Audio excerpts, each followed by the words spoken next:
For this portion of the lab, we are doing part 1 of the enzyme lab, and we are doing section A of part 1. For that section, we will be taking a piece of liver which contains the enzyme catalase. So we're going to add a piece of liver to one test tube. Now what we're going to be observing is how catalase speeds up the reaction of breaking down hydrogen peroxide. So we will add 2 milliliters of hydrogen peroxide and we're going to observe the reaction. So let's go ahead and do that.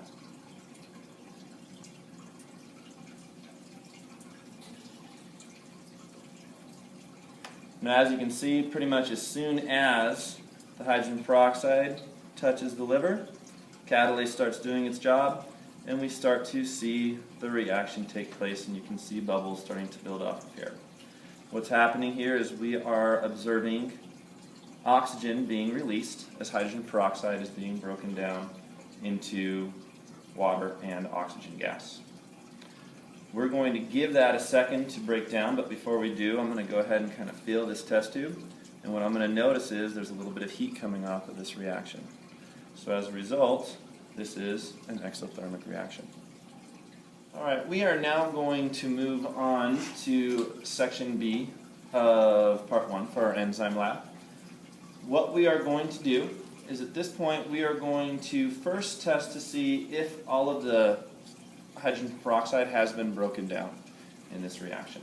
So to do that, we're going to get a fresh piece of liver. We're going to add it to test tube 2. Drop that to the bottom. And we're going to take the solution that we used from section A, and we are going to add that solution to this fresh piece of liver to see if any reaction takes place, to see if all the hydrogen peroxide has actually been broken down. So I will go ahead and pour this off into here. I'm going to try my best not to let the liver slip in there. As the solution is dripping down there, you'll notice that we aren't seeing really any bubbles forming, suggesting that all of the hydrogen peroxide has indeed been broken down.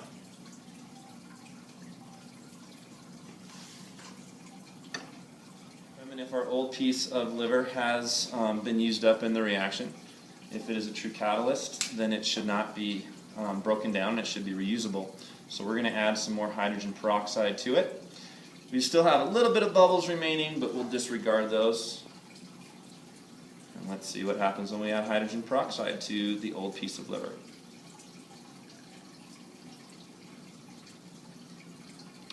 And as you can observe, once again the reaction takes place pretty much to the full strength that it did before, almost even a little bit more than what we saw the first time. So we are seeing those bubbles rise up. It's again about halfway up the test tube.